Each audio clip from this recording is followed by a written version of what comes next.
가볍게 물어볼게요. 현재 몸에 지니고 있는 물건 중에서 가장 비싼 것이 뭔가요? 현재 요 시간 이 시간 현재 몸에 지니고 있는 중에서 무엇이라고 이야기 안 해도 상관없습니다. 그러면 예를 들면 반지라고 합시다. 반지가 있습니다. 또는 목걸이라고 합시다. 목걸이가 이 시간 내가 몸에 지는 것 중에 가장 비싸다. 그럼 그 반지, 그 목걸이 중에서 획이 또 있잖아요. 반지는 다이아몬드가 있고 목걸이도 뭐 다이아몬드가 있고 호박이 박혀있던 뭐가 있잖아요. 획이. 성경 1189장 중에서 이 반지야. 그 반지 중에서 획이 로마서 8장이에요.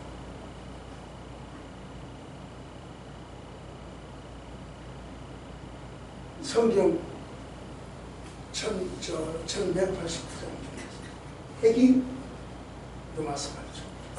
그럼 로마서 8장 중에서도 더 꼬집어라면 오늘 이야기예요. 26절부터 30절. 그래서 그 말씀을 좀 드리려고 해요. 한 초등학교에서 미술 시간이 됐는데 선생님이 야 목장 풍경을 한번 그려봐라 그랬어요. 목장. 아이들이 목장 자기가 상상하고 자기가 본 대로 그리기 시작해요. 그런데 한 아이는 아무것도 없어. 텅 빈 거야. 그러면 말은 이런 민둥산이야. 손 안에 쭉 그어놓고 말하는 그런 상태. 그래서 선생님이 이상해서 물어봤어. 너 뭐 그러니? 목장이요. 풀 뜯는 거 소 목장이에요. 그러나 선생님 볼 때는 풀도 없고 소도 없어. 다 심었어. 풀과 소는 어디 갔니? 그랬더니 아이가 선생님을 이렇게 쳐다보더니 선생님도 참 말하자면 이상하다는 듯이 풀은 소들이 다 먹어버렸으면 하나도 없죠. 그런 분위기예요.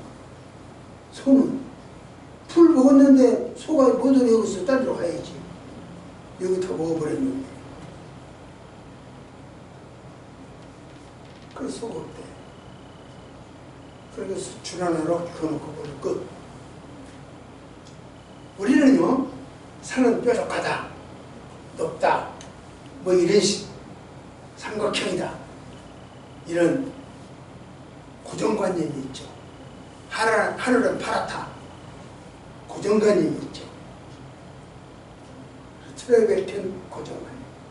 그러나 실제로 하늘을 보면 파란 것도 있지만 붉은 빛도 있고 회색도 있고 하얀 것도 있고 다양하잖아요. 우리의 고정관념은 대부분 경험에서 나와요. 내가 경험에 의하여 고정감이 형성돼요. 제가 휘를 데리고 여행을 자주 다니는 것도 경험이에요.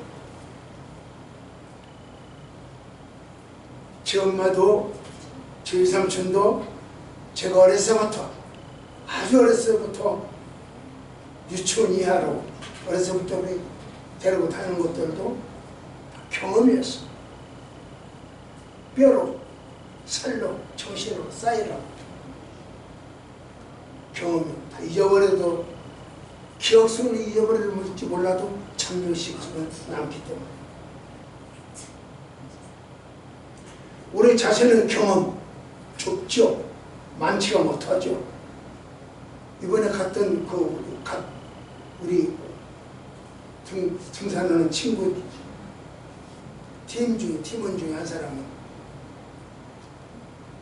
부인이 안 오고 저기 저 남편만 갖고 막 부인을 한 번도 못 봤어.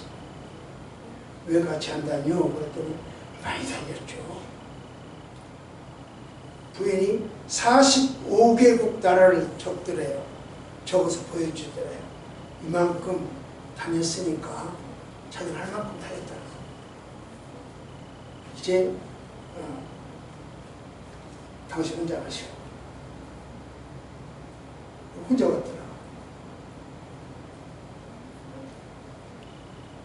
영국의 경제학자 존 메이너드, 이 존 메이너드는 케이스라고 하는데, 이 사람은 아주 참 멋있는 말을 했어요. 우리가 변화하긴 해야 되겠는데, 변화하는데 가장 힘든 것이 뭐냐? 새로운 지식, 새로운 생각에 의하여 변화되는 것, 그것보다 새로운 것 받아들이고 새로운 것 생각해내고, 이것보다 옛날 틀에서 벗어나지 못하는 것이 변화를 막는다 그러죠. 옛날 틀, 내 경험에 의하면 이래. 옛날 틀. 우리 아버지한테 이걸 배웠어. 유교를 배웠어. 그러니까 구멍나무. 이 틀을 벗어나는 것이 어렵다. 존 메너드 케이스라고 하는 사람이 경제학자인데 그렇게 이야기했어요. 저 그 말에 동의합니다. 주변 환경이나 지식에 의하여 변화되는 것이 아니라 먼저 내 마음에부터 변화시킵니다. 마음부터 가지고 있는 것부터 털어 내려놓는 것. 고목나무 내려놓고 무덤 내려놓고 바위돌이 내려놔야 새로운 것이 받아들이지, 새로운 것이 있기 때문에 그걸 받아들이면 버리기라 조금 힘들어.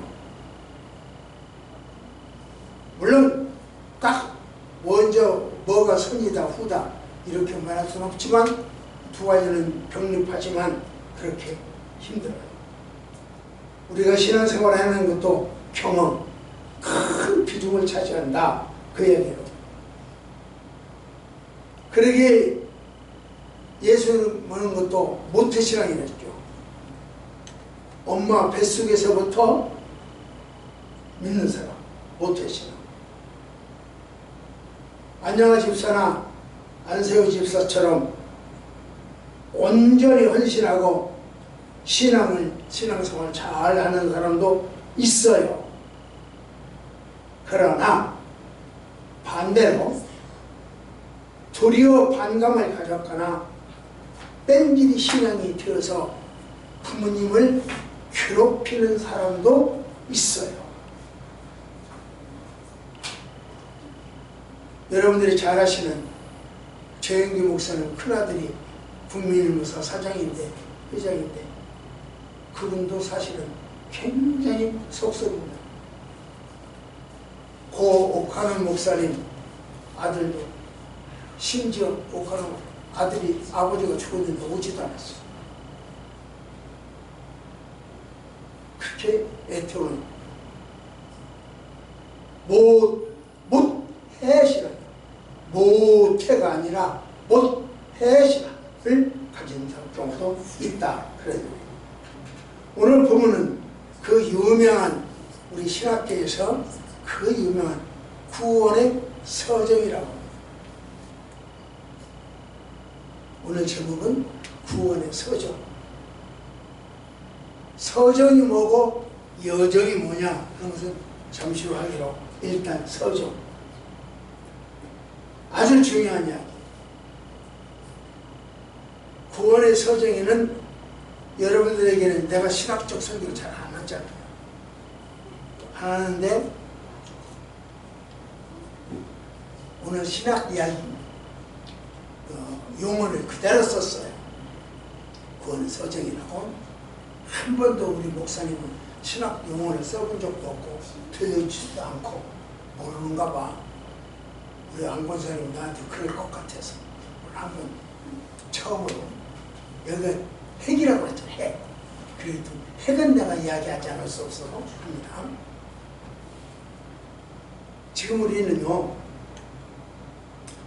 우리 권사님 매번 기도잖아요. 네팔 성토신학교를 어떻게 건축할 거고 어떻게 이끌어 나가야 되고 어떻게 운영해야 할 것이냐 굉장히 열심히 기도하시잖아요. 참 고맙죠. 그런데 중심이 뭐라고 오늘도 그 이야기를 할 건데 목사님을 중심으로 이 일이 이루어지고 핵이 있단 말이죠. 누군가가 핵이. 그러면 그 핵이 어떤 것을 지금 만들어내고 있잖아요.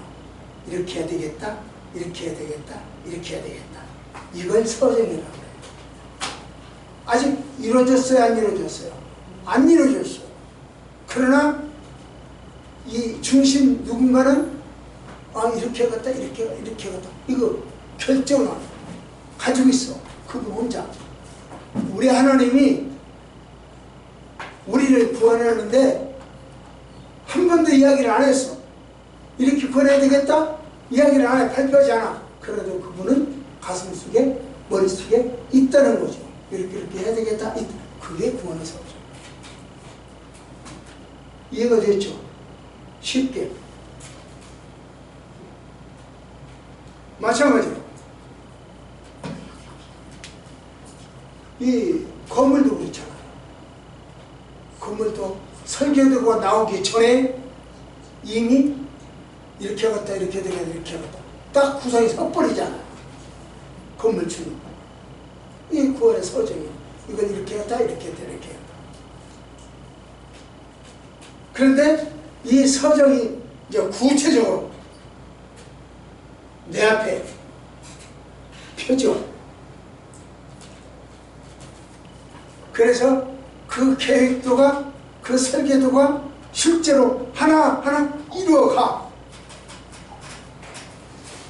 조금 더 쉽게 이야기할까요? 여기서 대전 갈 때 내비게이션을 딱 찍어놓으면 대전 어디까지 가겠다고 하면 이 아이는 다 갖고 있어요, 없어요? 다 이미 갖고 있죠. 근데 갔어요, 안 갔어요? 아직 안 갔어요. 그래, 그거는 서정. 이미 딱 갖고 있어. 그래, 여정. 이제 서정 말고 여정. 여정은 지금부터 여기서부터 과천으로 나간다, 분당으로 나간다, 뭐 군포로 나간다. 이게 실제로 이루어져야 되잖아요. 그것이 여정이에요. 실제로 차근차근 이루어지는. 그래서 구원의 서정과 여정 차이점을 말씀을 잠깐 드렸습니다. 신학적 용어지만 비교적 쉽게 말씀드리려고 노력을 했습니다. 여기서 우리 권사님 못 알아듣으면 권사님 명품이에요.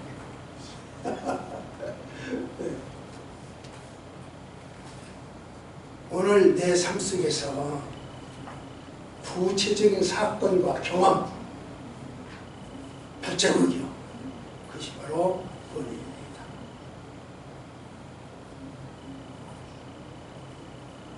나를 우리 권사님 오늘도 그랬잖아요.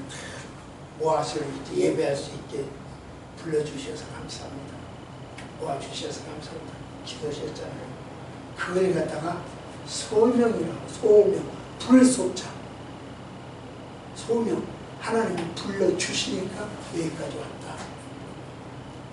와서 뭐 해야 돼?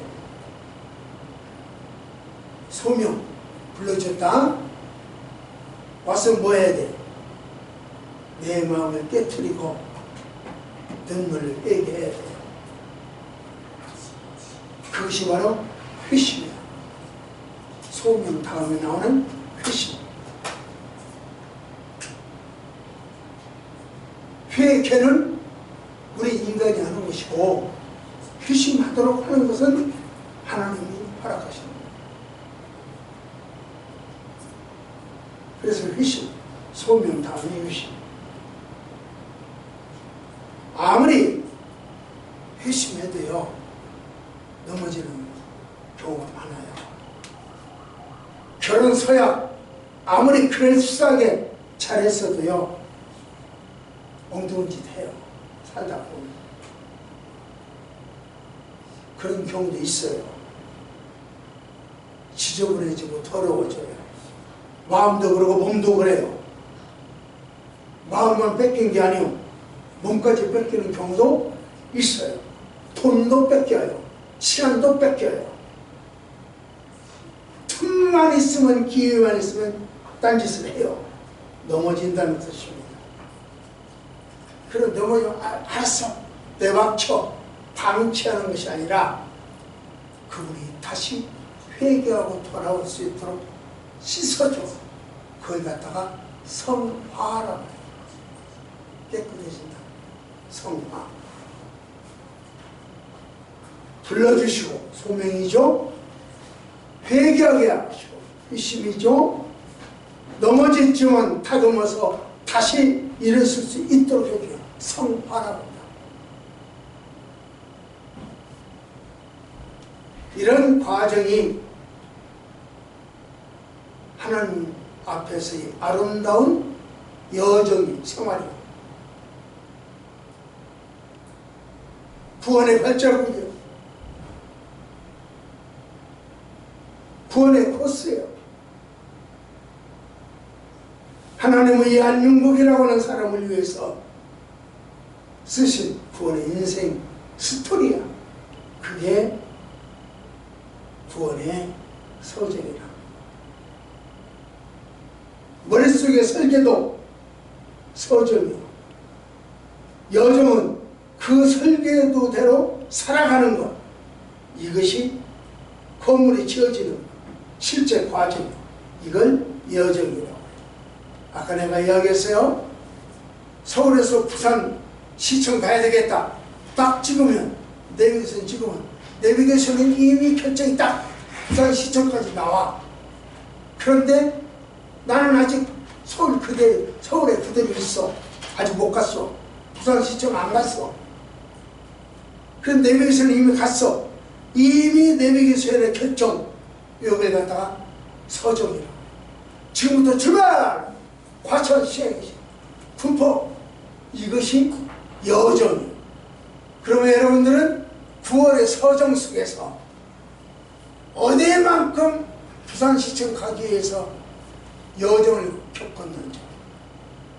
부산시청이 구원천국이라면 대전에 왔습니까? 부산시청까지 왔습니다. 부산역까지 왔습니다.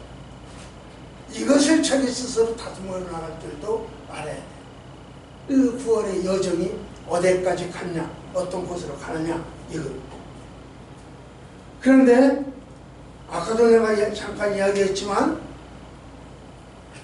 서울에서 부산까지 가는 동안에 넘어진다니까요. 경제적으로 넘어지기도 하고 간음해서 넘어지기도 하고 돈 뺏기고 넘어지기도 하고 넘어진다니까요. 딴짓 한다니까요.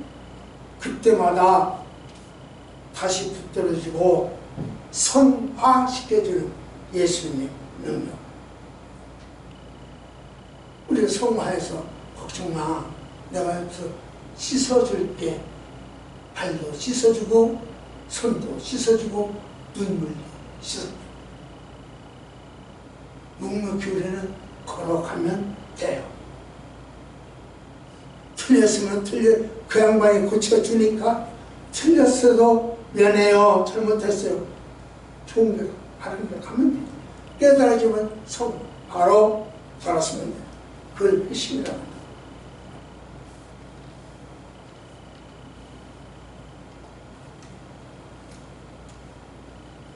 내가 곁길로 나갈 것 같으면 하나님이 회초리를 주면서 좌로 가라, 우로 가라, 똑바른 길을 안내해 줘. 하나님이 시작하셨고 지금도 우리 삶 속에서 성파로 이끌고 가시고 결국에는 천국까지 부산시청 천국까지 안내해요. 그걸 영화라 그래요. 목적지 딱 부산시청 도착하면 그 영화죠. 저 천국 그 목적지 딱 도착하면 그 영화죠. 그래서 그걸 영화다 그래요. 천국까지 결국 영화롭게 만들죠. 우리 하나님 우리를 영화롭게 하기 위하여 휘철고 다윗이 물맷돌을 잘 던졌다고 그랬잖아요. 다윗이 왜 물맷돌을 잘 던졌느냐? 양들의 100마리를 딱 풀어놔보면 이 넓은 초장에서 치밀더래요. 이 아이 야야 하면 너 잘못 간다. 따라가면 이 아이는 벌써 저 또 들었다가 저 아이 쫓아가면 또 저 아이를 쫓아가 또 나가. 그렇기 때문에 여기 딱 목장을 서서 물맷돌로 이 아이가 가는 앞길을 그리가 만든다. 여기다 툭 떨어뜨려. 그러면 여기 가면 이게 여기 가는 게 이로써 요리 가면 또 이건 안 되겠어. 그러면 또 여기 가만히 서서 물맷돌로서 툭 이 앞에다 떨어뜨려. 그러면 이 아이는 요리 간다. 그래서 양쪽으로 이렇게 몰아서 앞으로 가. 그러니까 이 물맷돌 던지는 것이 정확하다. 연습이 충분히 많이 돼서 그 앞에 툭툭 양이 맞으면 안 되잖아요. 그러니까 그 앞에 툭툭 떨어지고. 그래서 양은 생각할 때 짐승이 있는가 보다, 못된 아이가 있는가 보다 안 간다. 우리 하나님은 우리가 이 길로 가면 물맷돌을 던져주고 이 길로 가면 이 물맷돌을 던져줘. 이때는 경제적 문제가 있을 수도 있고 이쪽은 사업적 문제가 던져줄 수도 있고 또 이쪽으로 가서는 대인관계에서 문제를 일으켜 줄 수도 있고 무엇이든지 문제를 툭툭 던져서 한 곳으로 와요. 이게 구원의 여정과 서정이라고 하나님의 선물이다. 자, 그런 서론 속에서 시작. 우리는 성령님의 도움을 받는 사람. 성령님의 도움을 받는 사람. 구원의 여정과 서정과 여정을 말씀드렸어요. 이제 그것이 우리 하나님이 우리 아이를 향한 큰 스케줄이요.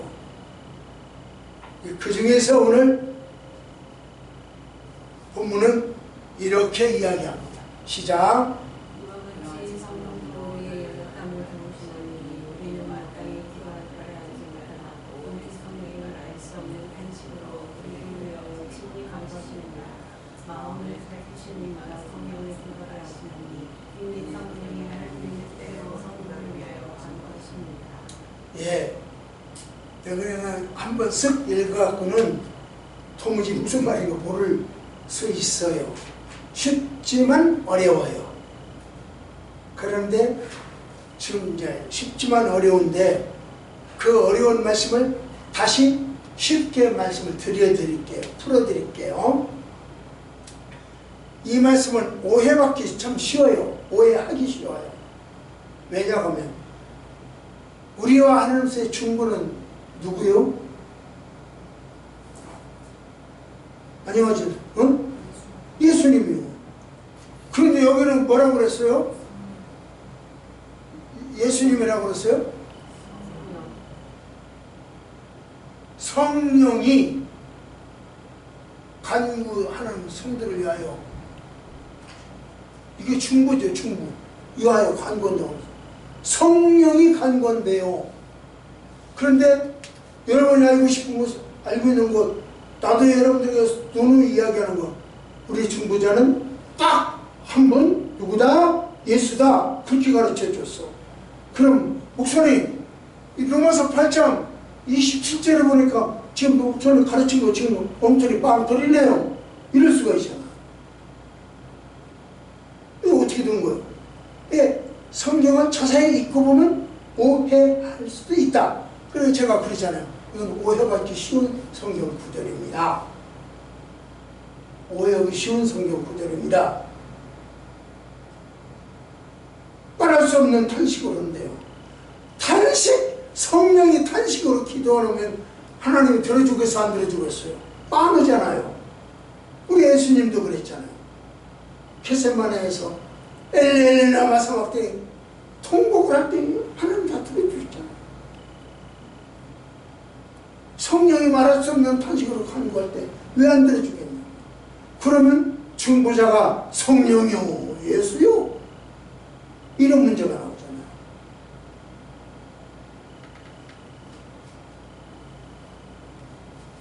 한마디로 이야기하면 팀워크예요. 팀워크. 예수님과 성령이 팀워크를 이뤄서 우리를 중보하고 우리를 위하여 팀워크를 이뤄요. 아까 내가 계속 이쪽으로 돌 던지고 이쪽으로 돌 던지고 양쪽으로 막 돌을 던져서 하나 모아간다. 제가 그렇게 이야기를 했잖아요. 양들을 모아갈 때 그렇게 모아간다 그랬잖아요. 계속 그 예를 들어드렸잖아요. 성령님과 예수님이 팀워크를 이뤄서 우리를 한 군데로 모아가고 있어요. 어떻게 팀워크를 이루냐? 그 팀워크 내용을 지금부터 간단하게 해요. 예수님은 지금 어디에서 기도하고 계시죠? 이 시간에 우리를 위하여 중보하고 계시는데 어디 계셔? 하늘 보좌 우편한 데 계시다. 그러니까 내 안에 계신다는 것보다 그 양반이 그 중보 기도는 어디에 서시냐? 하늘에, 하늘 보좌에 서셔. 위쪽에서 나를 떠난, 내가 다시 올게 하고 가버렸잖아. 나를 떠난 위쪽 기도잖아요.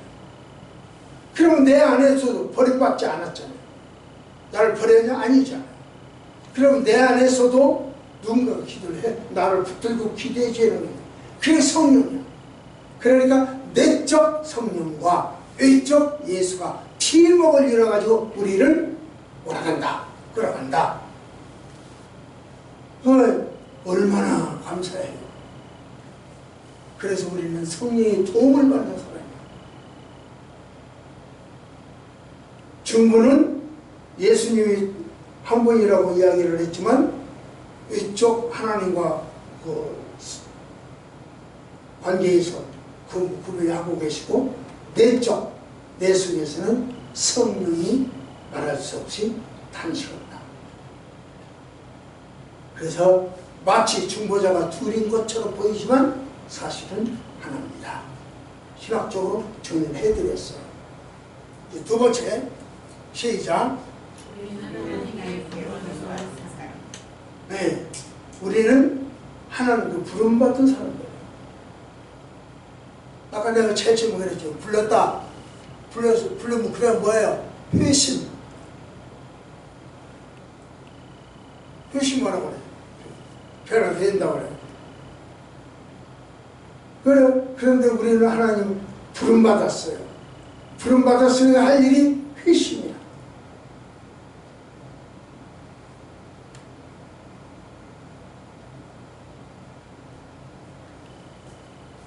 회심한 사람들은요, 자기만 위해 살지 않아요.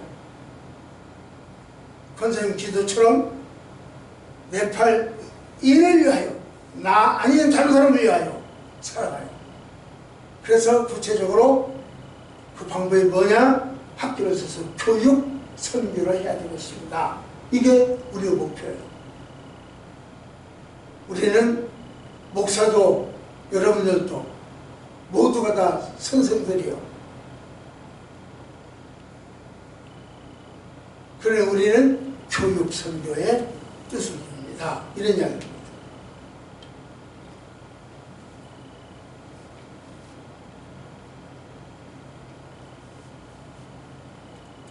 시작.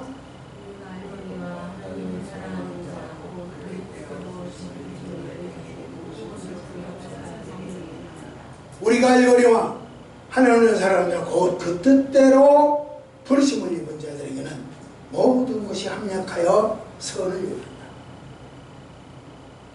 선이요, 선. 회심은 선으로 나타나요. 회심했다면서도 선이 안 나타나면 그 양반이 정말 회심했냐가 문제예요. 회심부터 의심을 해야 돼요. 회심은 선으로. 그렇기 때문에 선은 내가 어떤 것을 행해서 선이 이루어지는 것이 아니라 이미 내 안에서 하나님은 선을 이룰 수 있는 은혜를 주시고 내가 내 능력에 의하여 선을 이루는 것이 아니고 이루어 가신다는 거죠. 이 은혜라는 거죠. 그렇기 때문에 내가 뭘 행해서 선이 이루어졌고 행해서 구원받은 것이 아니라 나를 통하여 선을 이루어 나가시는 거예요. 하나님은 나를 통하여 당신의 선을 이루어 나가고 계시는 거예요. 그러니까 내가 선을 행해서 구원을 받는 게 아니고 그 양반이 나를 통해서 선을 이루어 나가고 있는 것이다. 그러니까 내가 행위로 구원 못 받아요, 선으로 구원 못 받아요, 제가 계속 그 얘기를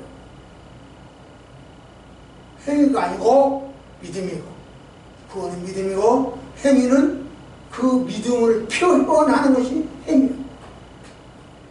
믿음이 있다고 하면서 고목나무에 저런다, 문제죠. 그건 믿음이 없는 거예요. 믿음이 있다고 하면서 큰 바위 앞에 무릎 꿇는다, 믿음이 없는 거죠.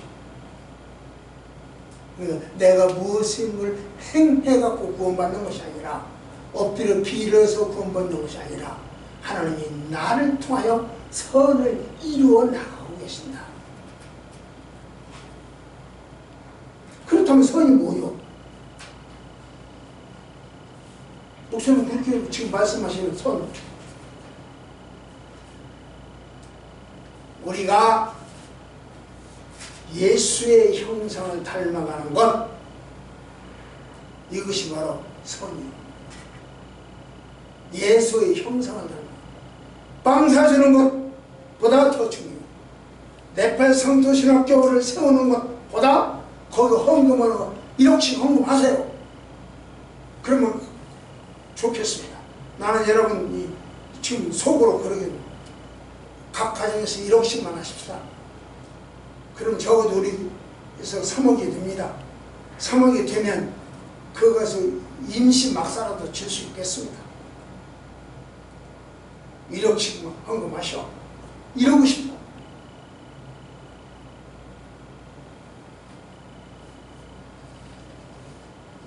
우리가 하나님을 사랑하고 선을 행한다면 돈 1억을 내는 것이 최고의 선이 아니라 최고의 선은 내가 예수를 닮아가는 것. 이게 최고의 선.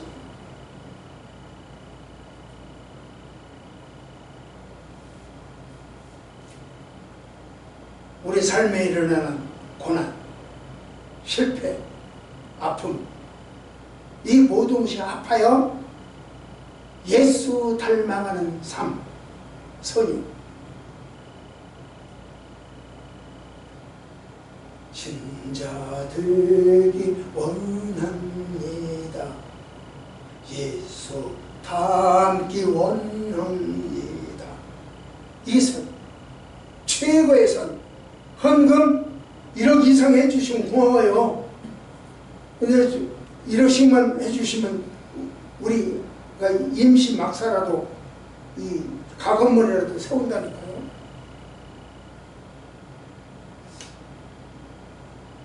그렇게 해주시면 고맙죠. 그리고 하나님, 나는 더 이상 힘이 없네요 라고 한번 푸념을 해보는 것도 좋죠.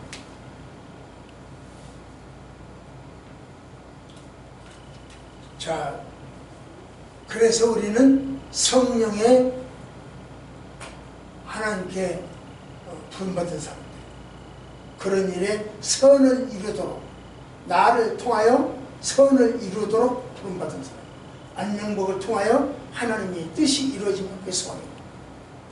자, 마지막 세 번째, 시작. 우리는 하나님 미리 정한 사람이에요.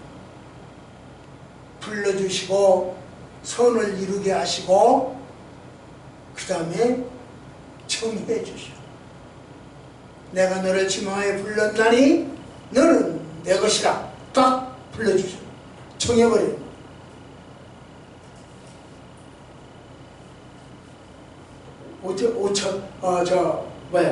지구에 40억 여자 40억 남자가 있는데 그 중에서 한 명 딱 정해줘. 말씀 받습니다. 시작.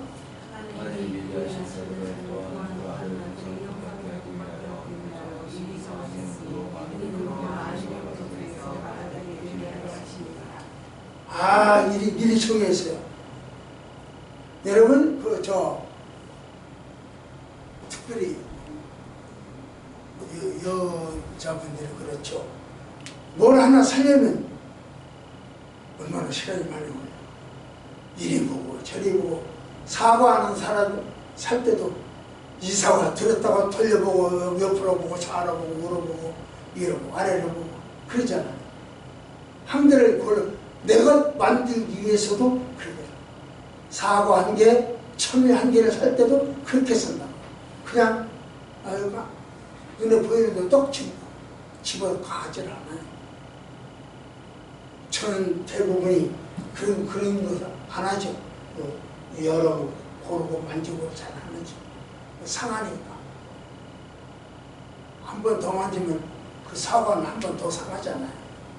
그냥 그래서 손을 툭툭툭 보이는 대로 집어서 들고 오죠. 사과 사는 경우도 별로 없지만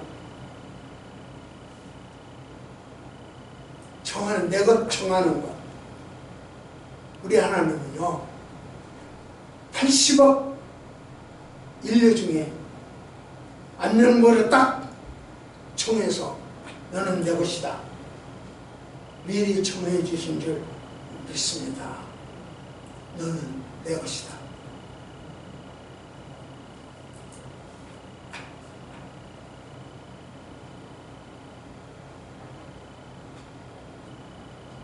예수님이 제만한 우리 샘플이죠. 하나님의 것이 되었으면 누구 닮아가라고? 예수 닮으면 하나님의 것이. 저희들의 샘플 예수입니다. 그렇기 때문에 하나님이 정하신 사람은 많아요. 우리 기독교 인구가 지금 약 세계적으로 볼 때 내가 정확히 숫자를 잊어버렸는데 한 35억 뭐 이렇게 많이 된다고 해요. 25억인가 잊어버렸는데 그 많은 대가족이 있죠. 그 대가족 중에서 예수님이 최고 최고의 맏형이죠. 그리고 우리는 그 형님을 중심으로 모인 형제들 있죠. 우리 형을 따라가야 되잖아요. 그래서 성토신학교를 세우고 형님을 따라가려고 노력을 하는 거예요. 이 형님이라고 하는 말을 김대중 대통령 되기 전에 야당 당수 때 그 말을 했죠. 그리고 말씀이 일어났는데 그분이 이런 의미의 형님이었을 것 같아요. 우리 기독교인들은 모두 형제이고 대가족이고 그 중에서 맏형은 예수다. 그 이야기입니다. 그 이야기를 오해하면 또 엉뚱소리가 나오기도 하고. 자, 이 말씀 보시면은 시작.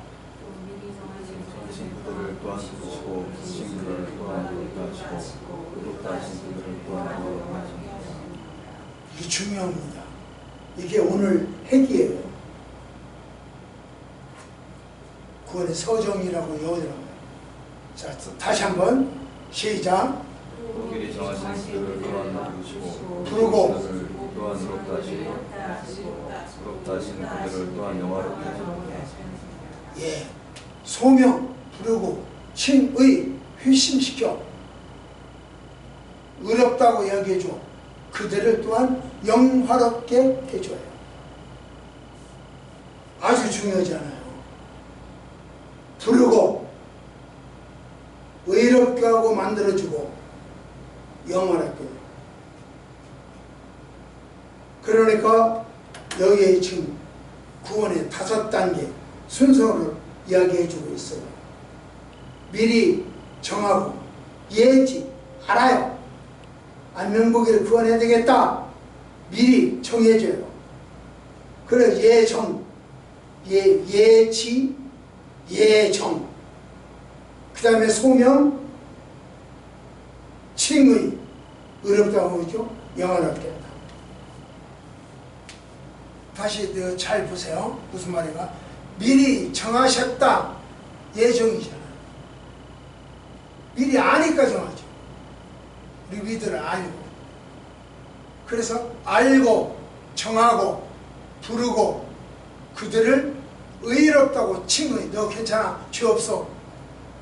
의롭다고 해주시고 그 다음에 영화롭게 해준다. 이게 중요해요. 이건 평생 이루고 이걸 감사하고 삽니다. 미리 알고 계셨어요. 안면보기를 미리 알고 계셨어요. 그래서 나도 모르게 미리 정하셨어요. 너는 내 아들이라 미리 정하셨어요. 우리 하나님은 안면보기를 미리 알고 계셨고 안면보기를 미리 정하셨고 그리고 정하신 몸 속으로만 정한 것이 아니라 실제로 불러주셨어요. 실제로 불러갖고 뭐 했냐? 너 지금부터 죄 없다고 할게. 내가 다시 죄 용서해버릴게. 의롭다고 해주셨어요. 의로운 자가 할 일은 뭐야? 영화롭게 되는 거죠. 천국 가는 거죠. 그래서 구원의 5단계를 이야기하고 있어요. 그래서 로마서 8장 여기 30절 또 오늘 본문 여기 보다죠. 꼭꼭 씹어서 만나고 살았어요.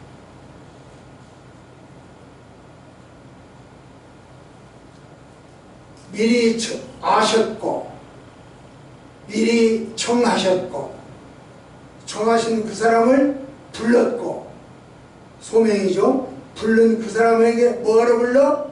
의롭다 하려고 불렀고 의롭게 됐으니 어떻게 돼? 영화롭게 돼요. 하늘나라 가는 거죠. 그런데 마지막으로 여러분들이 꼭 빠뜨려서는 안 될 영화롭게 하실 것이다. 하셨다. 하실 것이다요? 하셨다요? 하셨다죠. 영화롭게 하셨다? 그럼 내가 지금 천국 가 있단 말이야? 영화롭게 하셨으니까. 그 양반이 미리 알고 미리 정하시고 예지 미리 알았으니까 예정 정하셨죠? 그 다음에 불러주셨고 소명 그 다음에 의롭다고 칭의 의롭다고 해주셨죠? 그럴 다음에 뭐라고 해서 영화롭게 하실 것이다. 영화롭게 하셨다. 어떤 거요? 하셨다요. 그렇다면 내가 지금 영화롭게 되었냐? 영화롭게 됐으면은 권사를 내가 귀찮게 안 하지. 권사는 날마다 저 건강을 위해서 기도해 주잖아. 내가 영화로운 몸이라면 권사는 기도 받아야 할 만큼 환자는 아닐 거 아니야. 그게 영화로운 건 아니니까. 그죠? 그럼 우리 목사님 영화롭게 안 됐는데 여기 또 영화롭게 됐다고 했네? 영화롭게 되었다라고 여기 영화롭게 하셨다. 이게 뭐야? 간단하게 설명해 드릴게요. 우리는요 죽어서 천국 간다 안 간다. 근데 현재는 천국 갔다 안 갔다. 안 갔어요. 안 갔는데 천국 갔다고? 그러면 천국 지금 안 갔다면, 우리가 이 시간에 천국 안 갔다면 예수 믿는 사람과 안 믿는 사람 뭐가 달라?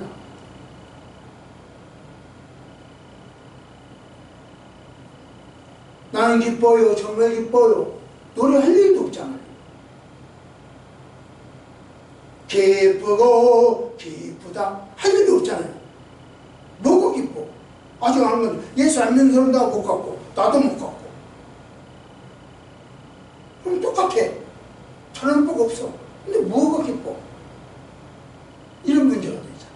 그래서 우리 하나님은 우리가 죽어서 천국, 영원하다고 그러죠. 죽어서 천국 가는 것은 사실이에요. 그러나 이 땅에서도 그 양반의 특별 보호를 받아야 안 받아요? 받아요. 그래서 그 양반의 특별 보호를 받아. 저 사람들은 안 받아도 우리는 받습니다. 저 사람들에게 없는 것을 우리에게 있을 수 있고, 우리에게 있는 것을 저 사람들에게 줄 수도 있죠. 그것은 우리 하나님이 우리를 당신이 원하시는 대로 끌어가시는 거예요. 그러니까 우리도 이 땅에서 지금 천국생활을 하는 거예요. 이미. 그래서 여기 있다 저기 있다 하지 말아라. 네 마음속에 오셨느니라, 계시느니라, 그렇게 해야 되는 거예요. 그래서 내 마음속에 이미 오셨다. 이미 우리는 천국생활을 하는 거예요. 그런데 아직 영원하게 되었다 안 됐다? 아직 안 됐어. 그럼 그 영원한 원죄가 죽어서 돼. 이미 되었지만 아직 안 됐어. 이미와 아직 사이에 우리는 공존한다. 이미와 아직 동시에 바꿉니다. 아직 안 이루어졌는데 미리 정하신 된 것처럼 이야기하는 것은 이미와 아직이다. 그러냐. 우리가 하나님의 예수님의 형제가 되어가지고 참여가 되어가지고 이미 그것은 이미죠. 천국 생활을 시작하고 있어요. 참여가 형제 참여로서.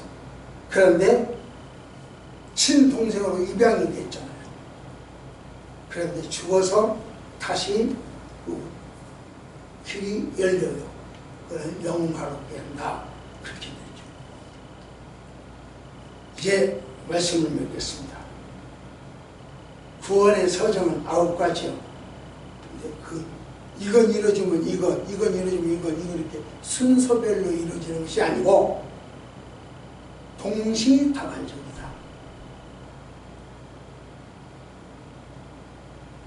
소명, 예지, 예정 이렇게 순서별로 요거 됐으니까 요거 됐으니까 요거 그렇게 이렇게 순서가 아니에요. 그게 아니고 동시다발적으로 우리 구원은 이루어진다. 구원의 서정은 동시다발적입니다. 로마서 8장 핵심은 다시 정리해드립니다. 성령님 우리를 도와주십니다. 어떻게 되느냐? 합력하여 선을 이룰 수 있도록 도와주십니다. 그 선이 뭐냐? 예수 닮아가는 것이 선입니다. 하나님을 끊어지지 않는 구원 사실입니다. 이것이 바로 하나님 우리에게 주시는 구원의 서정, 최고의 관계입니다. 그러므로 하나님을, 예수님을 닮아가는 것이 최고의 선이고 그 선은 이미 우리가 이루어졌고 아직 죽어서 이루어질 영화가 남아있습니다. 우리는 이미와 아직 사이에서 구원의 서정을 노래하고 있습니다. 기도하십니다. 하나님, 이 아침에 구원의 서정이라고 하는 어려운 신학적 용어에 대해서 공부하고 말씀 받고 은혜 받았습니다.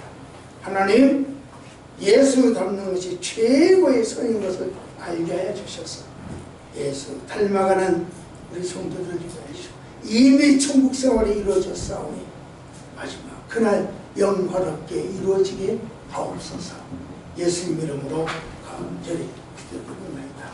아멘. 찬송.